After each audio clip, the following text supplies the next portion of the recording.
Dharma protectors are special beings who clear our obstacles for our Dharma practice. Historically, several Dharma protectors were brought from the great monasteries of Bodh Gaya and Nalanda in India to Tibet to protect Buddha's sacred teachings from being lost or becoming corrupted.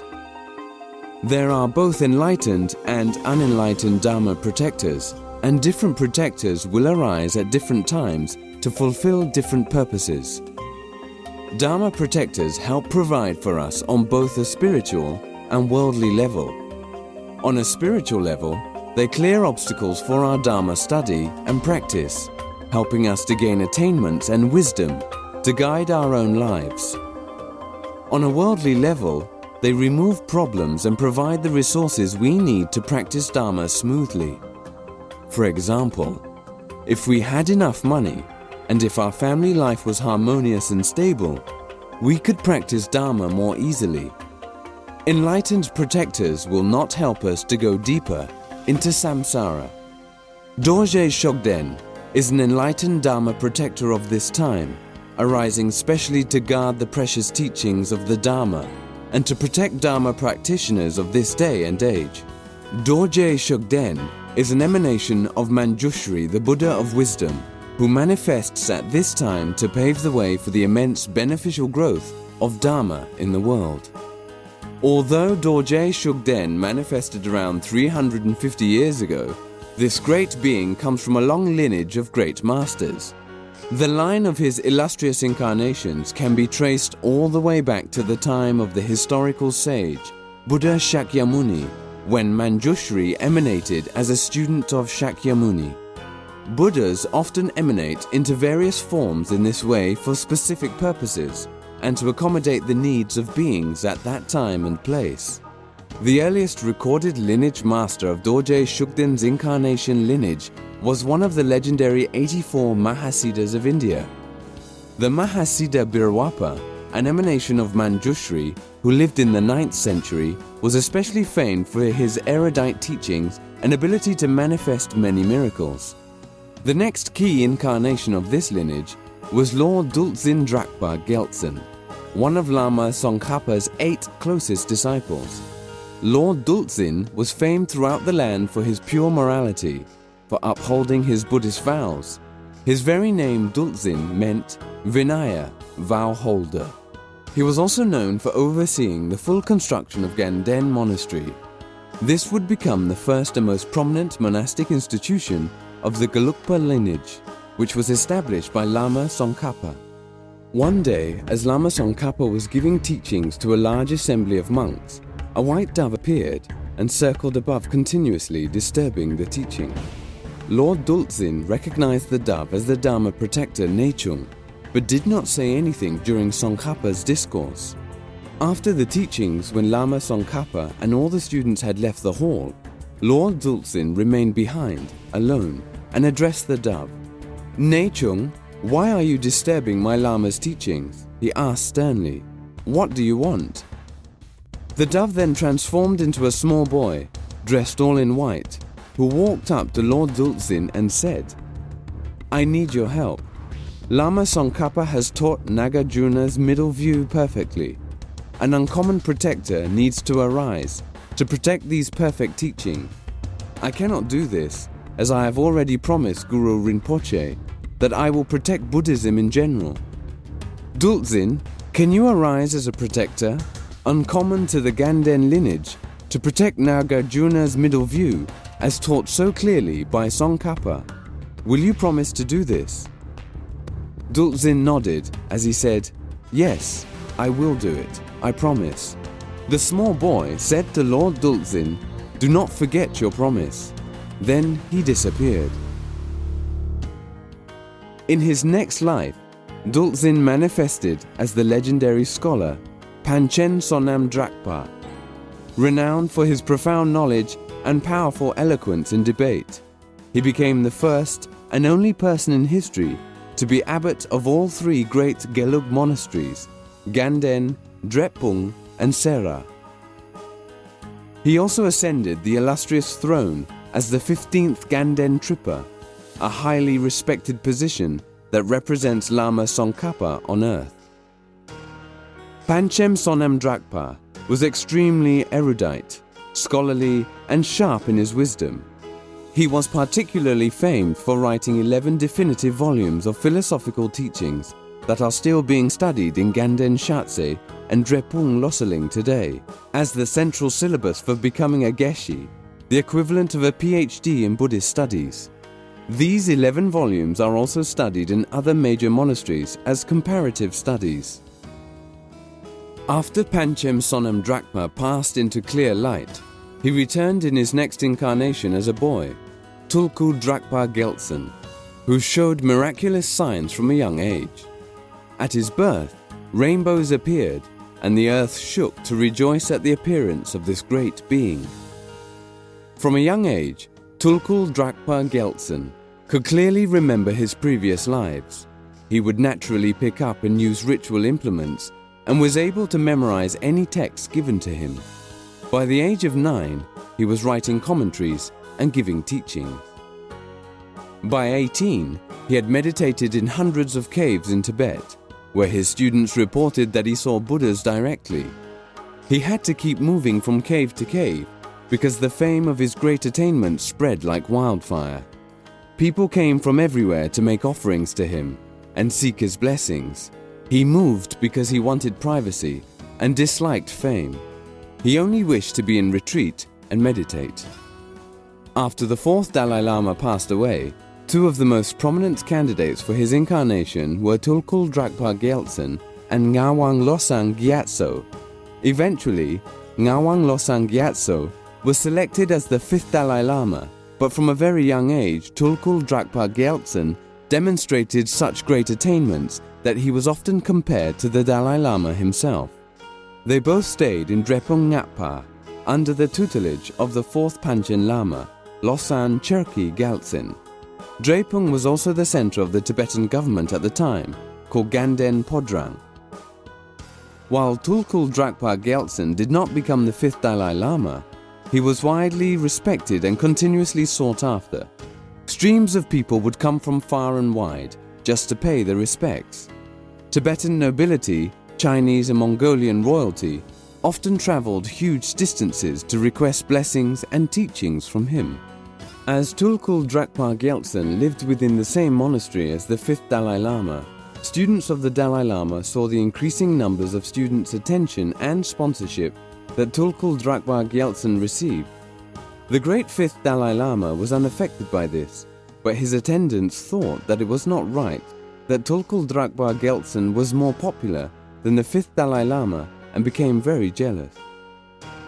One day, Tulku Drakpa Gyaltsen had an audience with the protector Nechung, who spoke to him through an oracle. An oracle is a specially trained person who can channel beings from a different realm, such as Dharma protectors. The oracle asked him, "Are you ready? Do you remember your promise?" Tulku Drakpa Gyaltsen was surprised and asked, "Ready for what? I don't remember any promise." The oracle picked up some rice, blessed it, and gave it to Tulku Drakpa Gyaltsen to eat.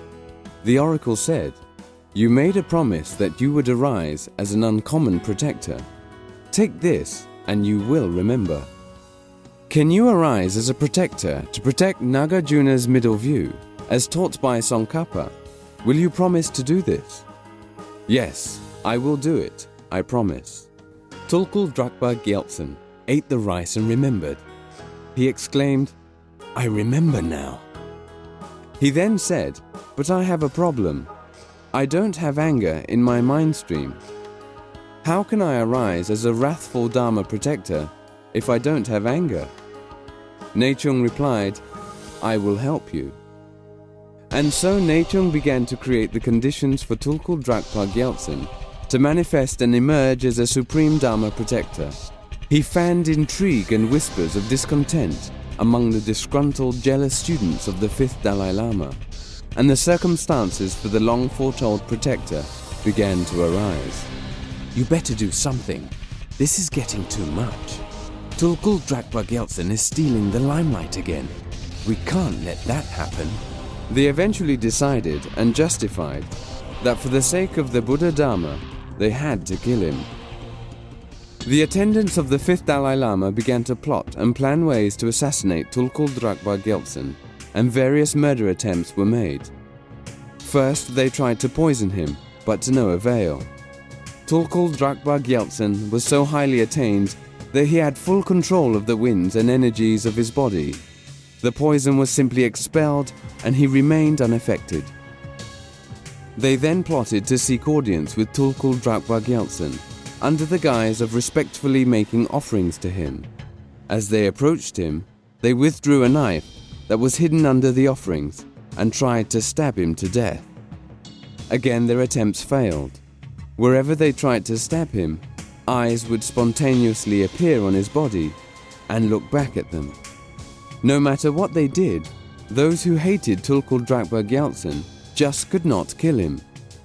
Out of compassion and realizing what needed to be done, Tulku Dragpa Gyaltsen then told them, "There's only one way you can kill me in this life.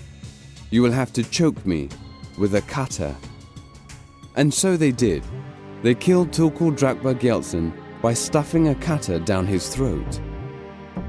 As he was suffocating, a slight amount of fierce energy resembling wrath arose in Tulku Dragpa Gyaltsen as he passed into his next emanation. At Tulku Dragpa Gyaltsen's funeral, many turned out to mourn the great master. Representatives of the Chinese emperor, princess of Tibet, and high lamas of monasteries all came to pay their respects. Tulku Dragpa Gyaltsen's body was placed on a huge funeral pyre that was specially prepared for this highly respected lama. Then his attendants tried to light the pyre. However, no matter what they did, the pyre refused to catch fire and would not burn. Amidst this turmoil, the great 5th Dalai Lama found out that Tulku Dragpa Gyaltsen had been murdered by the Dalai Lama's own attendants. The Dalai Lama was instantly and deeply regretful, exclaiming, "Oh, what did my people do?" The Dalai Lama immediately composed a prayer in poetic form as an apology, which praised Tulku Dragpa Gyaltsen's qualities and expressed his own great remorse for what his people had done. The prayer was brought down on a tray from the Dalai Lama's residence to the funeral pyre. When Tulku Dragpa Gyaltsen's main attendant read aloud the prayer composed by the 5th Dalai Lama, the fire caught alight on its own and the pyre started to burn. As the fire began to gain strength and the pyre broke into flames, Tulku Dragpa Gyaltsen's main attendant slapped his robe on the pyre in frustration and exclaimed, "What kind of High Lama are you? How can you let them kill you and not do anything?" Suddenly, a thick gust of wind and smoke swirled out from the funeral pyre, arose into the sky and covered all of Lhasa, in the shape of a large hand. As it swept through the sky, earthquakes shook the land, hail fell, cattle died, crops failed, and there was famine throughout the land. These were all signs of the cumulative negative karma of the people who had destroyed a holy being like Tulku Dragpa Gyaltsen. The Dalai Lama sensed that it was a bad omen. "We have wronged Tulku Dragpa Gyaltsen," he said. "He has died and become a raging evil spirit." There was no peace in Lhasa from that moment onwards. The Dalai Lama could not even drink a cup of tea in peace. The teacup would tremble every time he brought it to his lips. The Dalai Lama then decided to call upon the powerful Mint-Rolling Lama, one of the highest lamas in the land, who was most renowned for destroying evil forces in the Tibetan mountains. Mint-Rolling Lama began a series of fire puja rituals, known to be very powerful for exorcising the most potent of spirits and sending them to celestial pure lands. By his powerful meditations, Mint-Rolling Lama would place the spirit on a ladle, which would then be tipped into the fire, burned and exorcised. But as he did so this time with this spirit, something strange kept happening. Each time, just as he dropped this spirit into the fire, Yamantaka, the most ferocious emanation of Manjushri, would arise out of the flames and come back onto the ladle. Another time, as Mint-Rolling Lama was again focusing on the ladle, the Dharma protector Setra appeared as the mirage of a beautiful, seductive female who distracted Mindrolling Lama by dancing in front of him. This made Mindrolling lose his concentration just for a moment, during which Dorje Shugden left the ladle and disappeared with Setra. After many rituals were conducted, and when the Lama still could not destroy Dorje Shugden, the Dalai Lama eventually realized that he was not an evil spirit after all. He proclaimed then, "He has become a Dharma protector, and I will authorize it." The Dalai Lama wrote an official proclamation and a prayer, recognizing that Dorje Shugden was a direct emanation of Tulku Drakpa Gyaltsen and an undisputed Dharma protector for these times. The praise to Dorje Shugden by His Holiness the Fifth Dalai Lama, whom, though unmoving from the sphere of primordial spontaneity, with wrathful turbulent power, swifter than lightning, endowed with heroic courage to judge good and bad, I invite you with faith, please come to this place. Robes of a monk, crowned adorned with rhinoceros leather hat. Right hand holds ornate club, left holds a human heart. Riding various mounts such as Nagas and Garudas, who subdues the mammals of the charnel grounds, praise to you. Samaya substances, offerings and torma, outer, inner and secret. Favorite visual offerings and various objects are arranged, although previously my wishes were a bit dense. Do not stop your powerful apparitions, I reveal and confess. Now respectfully praising with body, speech and mind. For us, the masters, disciples, benefactors and entourages, provide the good and avert the bad. Bring increase like the waxing moon in spiritual and temporal realms. Moreover, swiftly accomplishing all wishes, according to our prayers, bestow the supreme effortlessly, and like the jewel that bestows all wishes, always protect us with the three jewels. From then on, the smoke in the form of a black hand lifted from the Lhasa skies. The dying of the cattle, the hail, the earthquake, and all terrible things ceased. Everything flourished once again. Then Dorje Shugden traveled to the Sakyas, the Sakya patriarch, who were very powerful, recognized who he was, enthroned him, and made a chapel in his honor. The practice of Dorje Shugden started there, where the Sakyas declared that Dorje Shugden would become the definitive Dharma protector from this time onwards, and that his power will grow. They were instrumental in bringing his practice to thousands in both the monastic and lay communities. Dorje Shugden thus became a Sakya protector and remained with them for 300 years. Praised by the Sakya master Kunkyen Ngawang Kungo Lodro. Here are just some drops out of the ocean of praises, rising from deep esteem and devotion to the protector Dorje Shugden. Listen carefully to the words, which honor his profound and universal compassion and his benevolent activities of protecting the Dharma.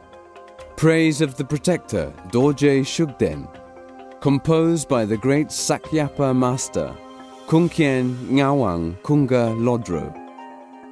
At the early time, entering into the teachings of the Tathagata, you rose in the form of Vinaya holding Bhikshu. Thus you protect all the teachings of the Sravaka Pitaka. Without exception, I prostrate to you.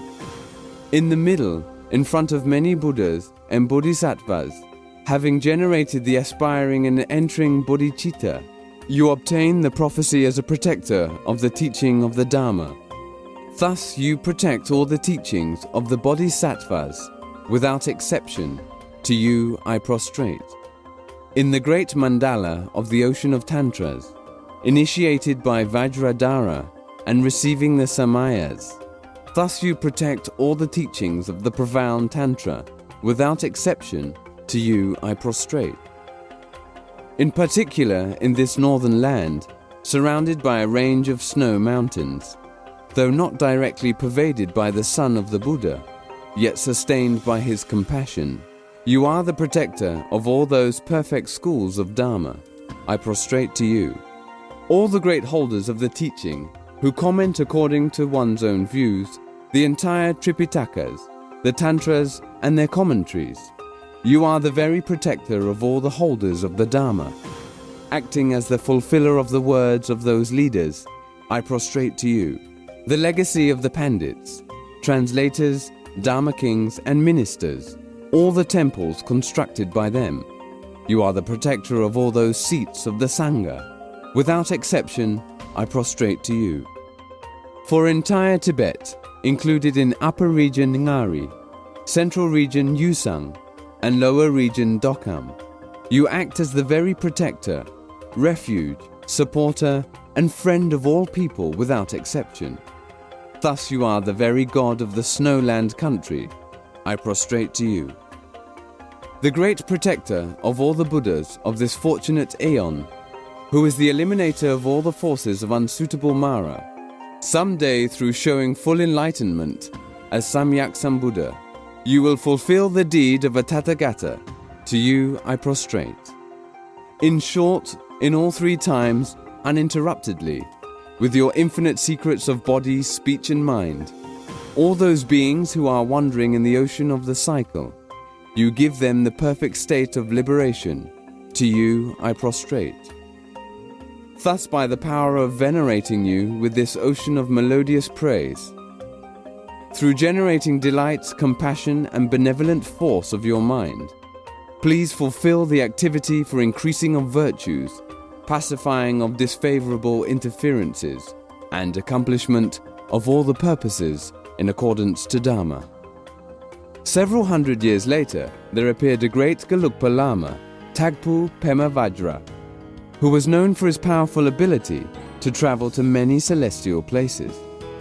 Once, during his meditation, Tagpu Pema Vajra went to Ganden heaven, the pure paradise of the future Buddha Maitreya.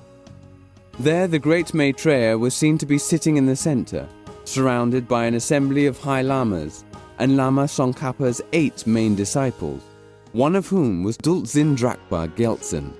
Tagpu Pema Vajra folded his hands and humbly appealed to Duldzin Drakpa Gyaltsen to expound on the mystical Tantra, Mandala teachings, and lineage of Dorje Shugden.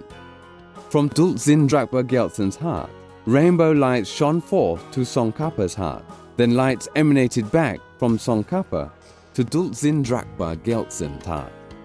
From there, lights radiated out from him to a place under Tsongkhapa's throne.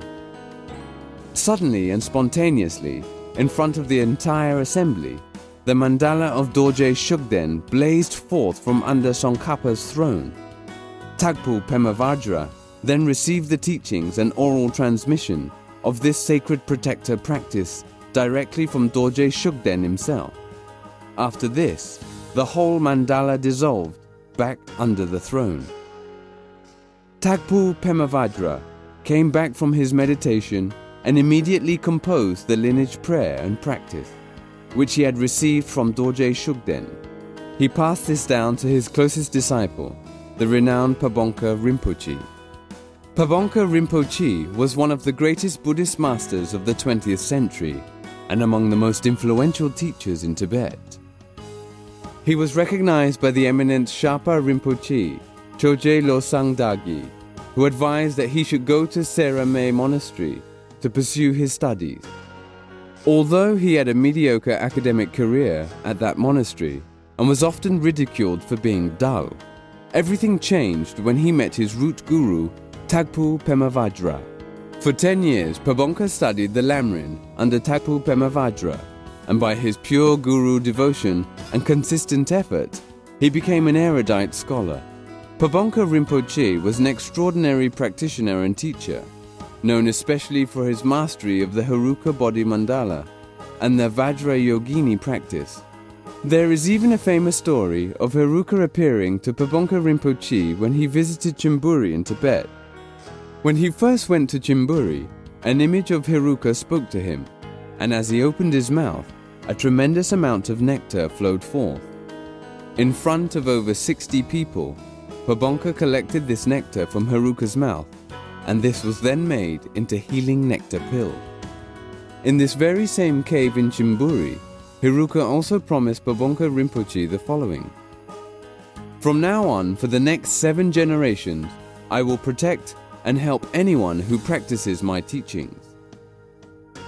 Thousands of people then received the Heruka body mandala and every teaching on it directly from Pabonka. This is why Pabonka is still, to this day, considered to be a living emanation of Heruka. As he was very popular, with thousands of students from all over Tibet, the 13th Dalai Lama observed him and his teachings very closely, but could find no fault with Pabonka. At the time, Pabonka was teaching the Lamrim according to the little-known southern tradition, and many scholars debated the source of these teachings. The 13th Dalai Lama thus decided to question him on this. Pabonka Rinpoche dictated a letter to the 13th Dalai Lama to explain with detailed references to books in the Dalai Lama's private room. When the Dalai Lama checked these books and references in his library, the details were exact and accurate. This open show of clairvoyance immediately silenced the 13th Dalai Lama and quelled his doubts. Pabonka Rinpoche was so respected that he was invited to both Nyingma and Gelugpa monasteries throughout Tibet, where he gave teachings according to the varying levels and state of their minds. While he was a very sound Gelugpa Lama, he was also able to teach students of other traditions perfectly. One of Pabonka Rinpoche's greatest achievements is the famous Lamrim discourse, given to thousands of disciples, including eminent lamas of the day, such as His Holiness Trijang Rinpoche and His Holiness Ling Rinpoche. Among his many distinguished deeds and teachings, Pabonka Rinpoche also composed Dorje Shugden's sacred Kangsol, melodious drum victorious in all directions, based on the vision of his guru Tagpu Pemavajra. Pabonka Rinpoche taught everyone in Tibet that Dorje Shugden would become the new protector of the Gelugpas for years to come, and throughout his life he gave many teachings and practices of this powerful protector to countless people. "We must bring him to the world now and worship him," he advised. In 1949, when Tibet was experiencing unrest, Pabonka Rinpoche knew he could not leave Tibet and foresaw that the teachings may be lost. He decided to pass the entire lineage of Dorje Shugden, along with many other precious teachings, to his most devoted and illustrious student, Kyabje Trijang Rinpoche. His Holiness Kyabje Trijang Rinpoche brought this teaching from Tibet to India, when a large number of monks left to re-establish the teachings there. Trijang Rinpoche arose to become one of the most eminent Buddhist masters of our time, and was also renowned for being the junior tutor and spiritual guide to His Holiness the 14th Dalai Lama.